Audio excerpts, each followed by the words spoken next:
ദൈവം ചില കുടുംബങ്ങളിൽ തകർച്ചകൾ അനുവദിക്കുന്നത്, ദൈവം ചില കുടുംബങ്ങളിൽ കണ്ണുനീര് ഉണ്ടാകുന്നത് തടയാത്തത്, ദൈവം ചില കുടുംബങ്ങളിലെ തകർച്ചകൾ കണ്ടിട്ടും പ്രത്യേകിച്ച് പ്രകടമായ രീതിയിൽ അവരുടെ കുടുംബത്തിലെ തകർച്ച പെട്ടെന്നൊറ്റ രാത്രി കൊണ്ട് എടുത്തു മാറ്റാത്തത് എന്തുകൊണ്ടാണെന്ന് പ്രിയമക്കളെ നിങ്ങളിൽ പലരും ചിന്തിച്ചിട്ടുണ്ടാവും.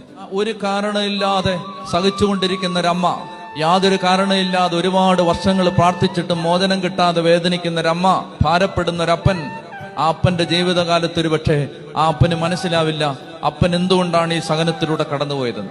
ജീവിതത്തിലെ പ്രയാസങ്ങളെ, ജീവിതത്തിൽ നമ്മൾ കടന്നു പോകുന്ന സഹനങ്ങളെ പ്രിയപ്പെട്ട അമ്മേ, അപ്പ, വിശ്വാസമുള്ളൊരു പിതാവും വിശ്വാസമുള്ളൊരു മാതാവും വിശ്വാസമുള്ള മക്കളും ജീവിതത്തിലെ ദുരനുഭവങ്ങളെ കാണേണ്ടത് ദൈവം ഈ ഭൂമിയിൽ എന്തോ ചെയ്യുകയാണ്. അതിനെന്റെ കുടുംബത്തെ ദൈവം തെരഞ്ഞെടുക്കുകയാണ്. എന്റെ കുടുംബത്തിലേക്ക് ദൈവം കൃപ നിറയ്ക്കുകയാണ്.